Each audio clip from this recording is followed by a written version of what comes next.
Olá, seja muito bem-vindo ao Bons de Garfo, o programa mais gostoso de TVja, que hoje tem cheiro de Natal, gente. Vocês têm ideia aqui desse bolo, que ele está perfumado na minha frente? E se é programa de Natal, significa que já estamos completando 1 ano de Bons de Garfo. Arnaldo, quem nós trouxemos para essa comemoração especial? Então, muito especial, Helena Galante, a nossa comemoração de hoje. Hoje a gente está recebendo um rapaz que se dedica a aulas de culinária, né? E também está à frente da rotisseria da Casa Santa Luzia, um dos supermercados mais tradicionais e refinados de São Paulo. Né? Quando eu conheci, já vai tempo, isso foi em 1997, ele era um chefe iniciante e estava à frente de um restaurante que marcou época em São Paulo. O nome é Tambor. Bom, ele se cansou do Tambor, fechou o restaurante em 2004, continuou dedicado à docência, a esse trabalho, e também lançou um livro chamado 400 gramas com outras autoras, né?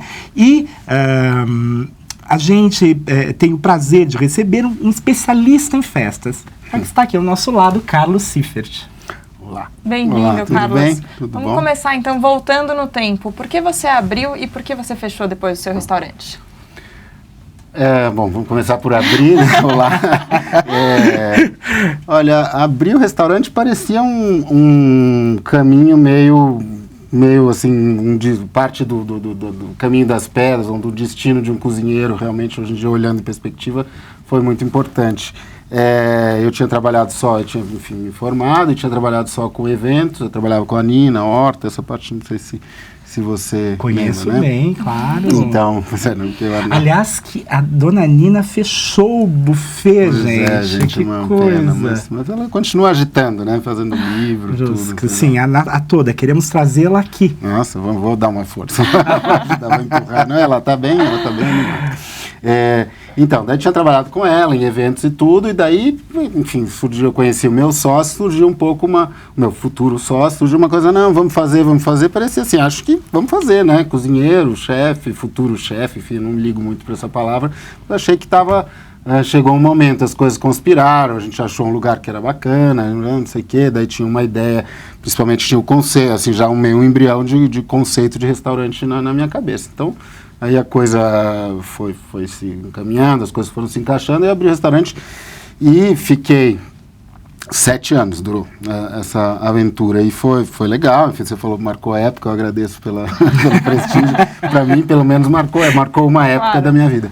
E foi legal, realmente funcionou, era um restaurante que eu acho que era um restaurante sem grandes pretensões à alta gastronomia, e que eu acho que eu consegui traduzir bem o que eu gostava, o que eu gosto, o que eu gostava, o que era a minha cozinha na época.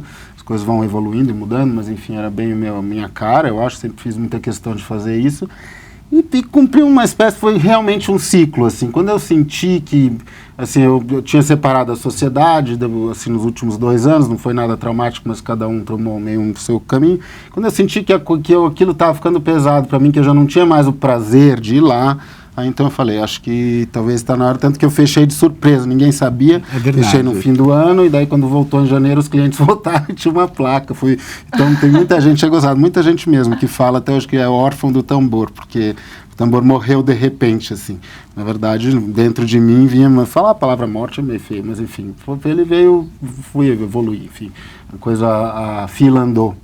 Mas foi, assim, tudo que eu faço hoje em dia é intimamente ligado a essa experiência. Eu jamais poderia dar aula, prestar as consultorias que eu presto sem ter tido a experiência de... Dar aula é fundamental. Imagina que eu fico com medo de gente que estuda, às vezes tem pessoas que eu vejo que se formam, depois de 2 anos estão dando aula. E cadê a vivência? Você também já deu aula, não sei se já dá aula ainda, então pode dizer, você não acha uma temeridade, você dá aula, você quer passar a sua bagagem, sua carga, enfim, né? Então, isso aí para mim é uma das coisas que foi muito importante. Mas hoje, como cozinheira, você se sente realizada, não tem vontade de abrir um restaurante novamente? Não, acho que tem muita gente fazendo, tem quem faça, e eu acho que eu não... não tenho vontade, assim, acho que realmente já foi um capítulo sei lá, não posso dizer, não está escrito na pedra, mas eu acho que não.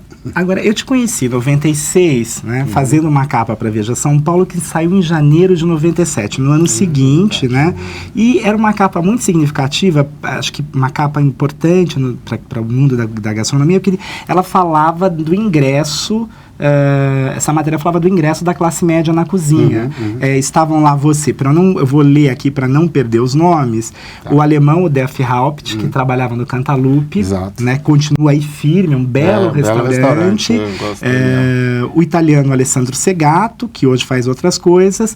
A carioca Renata Brauni, a única mulher nesse clube, e que eram 7. Aí a gente tinha o João Vergueiro Leme, né, que teve várias passagens, o Edu Comori, que foi embora do Brasil, e um camarada chamado Alex Atala. Como é olhar para essa capa hoje em dia e lembrar do...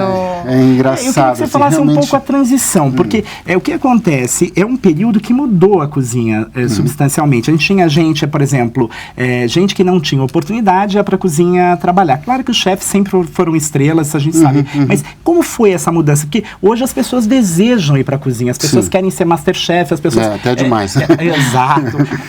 Analisa para mim, por favor, essa transição. Como foi esse período, né? Vou usar duas palavras que começam iguais. Tem transição e trajetória, as duas coisas. Eu acho que realmente teve uma transição. O que acontecia antes é que os restaurantes tinham, enfim, não dá muito para contar aqui em 2 minutos a história dos restaurantes no século 20, 21, mas assim, os restaurantes no Brasil tinham um chefe, que era ou estrangeiro, ou uma pessoa que era o dono do restaurante, ou era um amante que resolveu, enfim, se profissionalizar, mas o que eu estou querendo dizer? Não tinha escola, quer dizer, a gente não tinha escola de gastronomia, de formar um profissional para liderar no restaurante. Tinha escola técnica, com escola de formação, tipo de cozinheiro básico, não sei o que, tudo tem total valor, mas não era voltado para você chefiar uma cozinha e ter toda a parte mais sofisticada, né? Não tinha uma profissionalização. Exato, não tinha profissionalização, obrigado. E aí... de repente começou, eu acho que uma coisa que tem a ver com o mundo também, a cozinha começou a ficar mais jovem, assim, começou a ser, essa figura que eu mencionei do chefe era sempre uma pessoa um pouco mais velha que trabalhava com uma equipe que eram, como se diz, funcionários, eram operários, digamos assim, pessoas de enorme valor, não tem realmente, mas tem as questões de classe existem. Naquela linha de produção. Não estou querendo julgar ou fazer julgamento de valor, mas tinha questões, assim, tinha o dono do restaurante, o chefe, depois tinha pessoas, os cozinheiros que mais ou menos era uma regra, era uma profissão um pouco assim como outra qualquer. Você é cozinheiro, você é pedreiro, não sei o que. Ele trabalhava numa cozinha. Óbvio que no meio disso tudo tinha muita gente com muito talento, muita gente que aprendeu muita coisa, tudo, mas era assim. Restaurante no Brasil, via de regra, era assim. E aí começou uma coisa que acho que meio que está no ar, né? Às vezes as coisas assim meio que vão se construindo e se montando assim. Então, eu me interessei, o Alex se interessou, todo mundo, assim, cada um, eu não conhecia ele, não sabia nem quem era, então a gente talvez tenha se cruzado algum dia, mas... Você sabe que isso foi uma aventura, porque reunia aquelas pessoas, né? Ninguém se conhecia, ninguém era famoso, ninguém tinha feito, era bem iniciante mesmo. Bem total, e foi realmente super, assim, uma sacada sua muito, muito, muito importante e forte, porque eu acho que foi aquele momento, todo mundo, muita gente foi estudar fora, quem podia, por isso tem essa questão da classe média, tinha meios de fazer isso, enfim, né, a gente trabalhava, eu também trabalhei, me autossustentei um pouco, o Alex também, todo mundo, mas tinha uma coisa que o pontapé inicial foi dado pelas famílias, pelo pessoal, enfim, que tinha um pouco mais de recursos para ir. Então a gente voltou e isso foi começando a sedimentar, a fazer as camadas necessárias para acontecer o que aconteceu hoje em dia. Então acho que tem essa transição e trajetória, porque daí começaram, no esteio disso, vieram as escolas de cozinha, os profissionalizantes com as quais eu também tive bastante envolvido durante bastante tempo, principalmente na Anhembi Morumbi. Que veio também 2 anos depois, exatamente, 99. Então que é meio uma consequência natural. E aí eu acho que também tudo meio tem tese, antítese, e acho que talvez a gente já esteja na síntese, começou também a virar uma febre, é compreensível, não, né? Enfim, muitas escolas começou a aparecer um monte de escola, boas e não tão boas, começou a ter turmas enormes, várias turmas, começou a virar, assim, jogar cozinheiros, enfim, alunos de formação no mercado. O mercado não tinha muito como absorver, as pessoas entravam na escola achando que iam sair de lá chefes, aí começou a ter uma certa borrou um pouco essa identidade ou essa trajetória, que é uma trajetória bonita do chefe, que eu acho que, ou dos cozinheiros, que é esses degrauzinhos, assim, que a gente vai subindo. E se você ouve uma pessoa de formação, que tem uma formação na França, é uma loucura, assim, leva 20 anos para você começar a querer chefiar alguma coisa. Tudo não é assim, você descasca legumes durante 5 anos. É assim mesmo, a gente fala, parece que é uma coisa. Outro dia eu estava conversando com o Alain Poletto, ele falou, ele me relembrou tudo como é, assim, como até ele chegar onde ele chegou, foram 20 anos. Assim, mas da sua experiência de docência atual, você acha que os alunos já passaram esse momento de deslumbramento, então, estão mais conscientes? Acho que estão mais conscientes, sim, estão mais conscientes e estão vendo que o mercado também não tem essa possibilidade tão grande de absorver tanta coisa, e também aí isso é uma coisa que eu acho que tudo tem tese, antítese. Se a gente está no momento de ensino, estão vendo também que não é só restaurante, tem muita coisa que você pode fazer, tem a parte de festa, você pode, enfim, trabalhar como pesquisador, pode fazer, enfim, um monte, não é um monte, mas tem algumas coisas que você pode diversificar e focar e fazer. Você pode ter fábrica, né, de alimentos depois, assim. Então tem um pouquinho de... As pessoas estão enxergando a coisa um pouco de um espectro um pouquinho maior, que é interessante. Como você foi parar no mundo das festas? Das festas foi também meio por acaso, assim, eu na verdade sou originalmente formado em hotelaria, depois que eu me especializei em cozinha. Onde você se formou em hotelaria, Carlos? Na Suíça, estudei, assim, fiz a hotelaria bem clássica, assim, porque na época justamente tem a ver até com isso que a gente estava falando, na época você sabe bem disso, vou contar para você, que na época eu não tinha muita certeza se eu ia voltar e ter um emprego, entendeu? Então eu falei, melhor fazer essa introdução, fazer uma escola de hotelaria, porque eu tenho um leque de possibilidades um pouquinho maior. Se não der certo, vou trabalhar num hotel e, enfim, depois ver, né? Na parte de alimentos e bebidas, que é um pouco, enfim. Mas aí depois acabou rolando, emendando uma conversa com a outra, porque a minha mãe conhecia a Nina Horta, elas são amigas, e ela, quando eu voltei, tava aquela história, você volta de viagem meio assim... Aéreo, solto, sem saber exatamente onde você vai.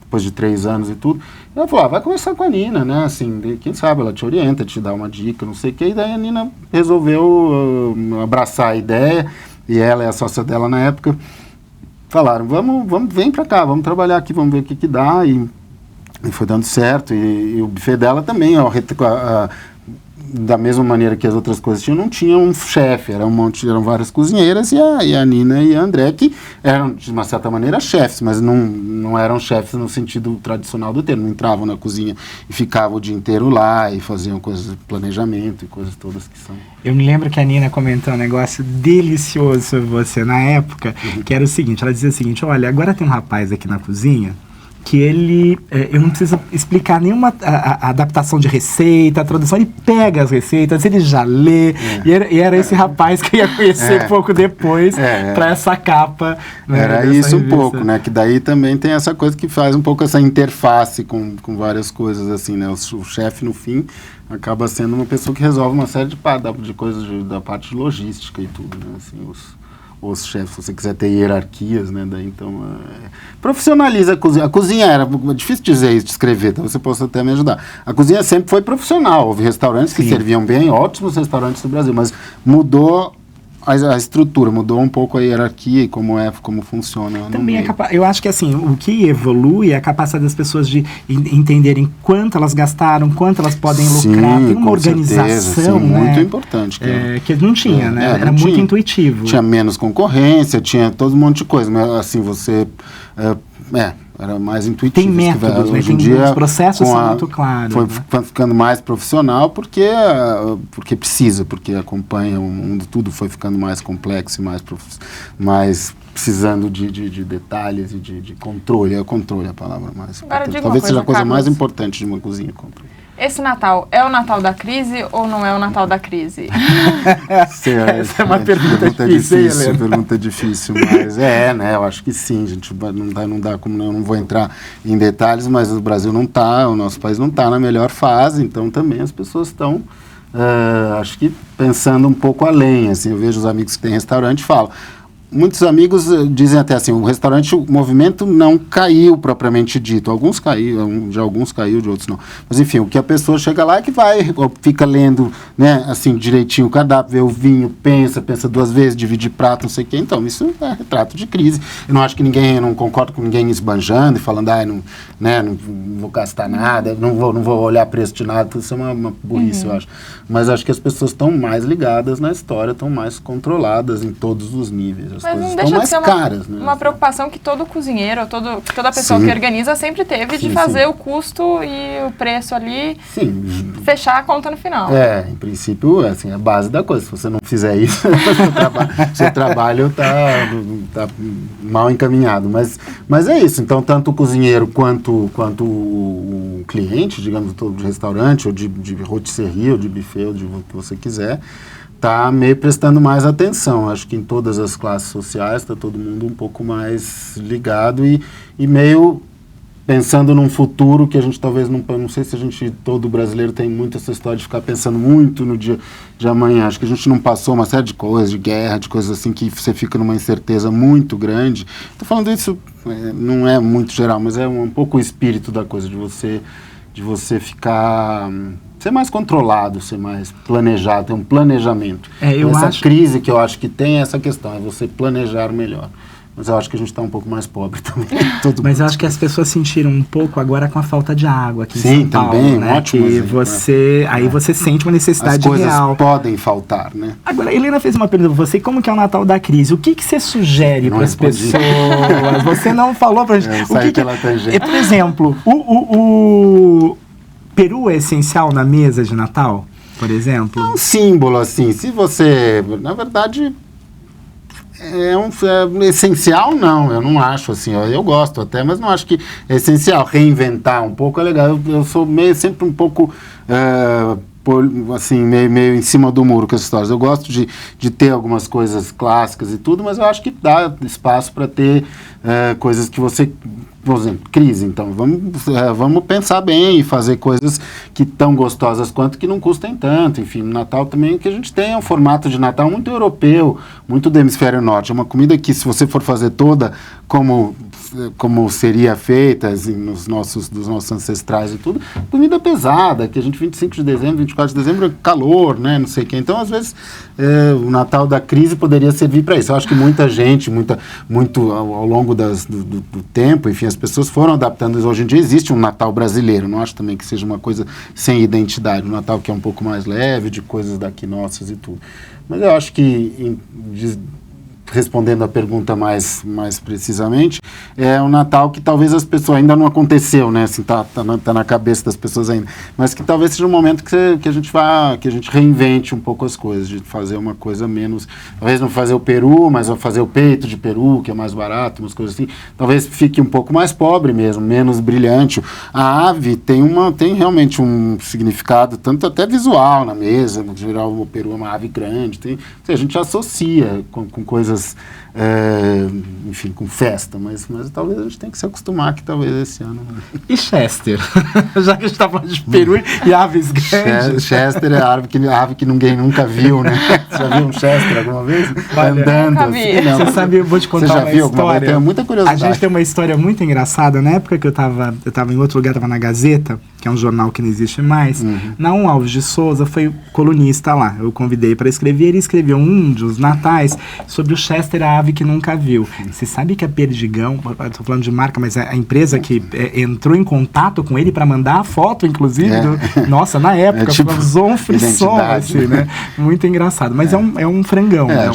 Na verdade, essa frase deve ter vindo de lá mesmo, que eu devo ter lido isso, porque assim, a ave que ninguém nunca viu. Para mim é uma coisa que eu acho que eu nunca esqueci. A gente fica falando aqui dos pratos salgados, mas a parte que mais me interessa na ceia é o doce. E eu tô sentindo aqui esse perfume desse bolo, que eu queria que você contasse qual que é a receita. Helena, posso contar só uma coisa? Eu juro, pra quem não sabe, quem não tá aí, juro, esse bolo tá chegando assim, sabe aquela ondinha no meu nariz? Tá chegando aqui. Ele saiu do forno há pouco tempo. Por isso que ele tá tão cheiroso. Fresquinho. É um bolo de frutas, tá? Tipo um bolo de Natal que a gente faz. Isso sim é uma coisa bem europeia e bem pouco de crise, porque é um bolo bem rico, assim, com várias, ele contradiz tudo que a gente falou. É um bolo ostentação? É um bolo tipo ostentação, é mais ou menos quase. assim. Que é uma receita de família, que a minha mãe já fazia, antes mesmo de eu nascer, eu acho, e talvez a mãe dela, não sei dizer assim, não fui tão a fundo. Mas que é um bolo com várias frutas, meio aromático, que tem um pouquinho de raspa de laranja, e tem damasco, tâmara, amêndoa, nozes, cereja, essas coisas assim que são associadas com um clima frio, digamos assim. Mas que é gostoso e que, enfim, não importa se é questão de ser europeu ou não. Os leitores da Vejinha não gostam de uva passa, gente. Toda vez que a gente posta uma receita de Natal, vocês vêm reclamar que tem uva passa. Não tem uva passa nesse daqui. Liberte-se, porque a uva passa não é tão ruim assim. Mas também, põe ou não põe, até poderia ter. Eu não acho ruim, entendeu? Não me eu não acho que também tem que uva passa em tudo, né? Mas virou uma coisa meio símbolo. Detesto, panetone com passa, mentira, passa. Enfim, eu acho que talvez é uma coisa, um estudo aí, existe um estudo. Vamos cortar uma fatia, podemos cortar. Por favor. E aí esse bolo é o seguinte, eu fiz ele para trazer agora, mas ele é um bolo que é gostoso assim também, mas ele é um bolo que você pode fazer o seguinte, você pode fazer ele bem antes da época de servir, antes, eu digo semanas antes, e ficar regando ele com alguma bebida, no caso aqui leva rum, mas você pode botar uísque ou conhaque, ou o que você quiser. Pode ser. Assim. Obrigada. Enfim, então esse bolo é gostoso assim, mas ele, se você for embebendo ele com pode ser regado bebida, também. Fica assim, tipo 20 dias, uma coisa assim. Você põe dentro de uma lata e ele vai ficando uma esponja de Aliás, um gosto muito diferente. Né? Precisava mostrar uma fatia. Que dá pra ver aqui, ó. Quer que eu faça? Ai, desculpa. Não, aqui. Não? Dá pra ver toda a cereja, as nozes. Amêndoas, tâmaras. Tem tâmara e damasco. Mas olha, a mesma receita, se você usar as mesmas quantidades, podem ser usadas outras frutas secas. Figo, não sei o que, enfim. Bem. Um gosto de Natal, não é muito doce. Não.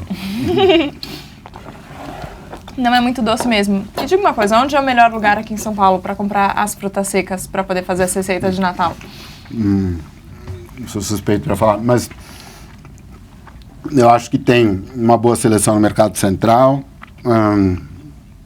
No Santa Luzia acho que tem uma boa seleção também, eles são importadores, suspeito um pouco para falar, mas acho que esses dois lugares têm bons preços. Tem que fazer um pouco de pesquisa também. Hoje em dia, acho que esses ingredientes gourmet estão mais difundidos, você encontra em mais lugares. Antigamente você tinha que ir só nos lugares específicos, o que tinha que ser um pouco seu charme, né? Tinha que ir no centro da cidade, comprar X ou Y ou Z, mas hoje em dia tem um pouco mais difundido. Em todos os lugares. Acho que no Porto Santa Maria também tem bastante coisa. Enfim, acho que você talvez...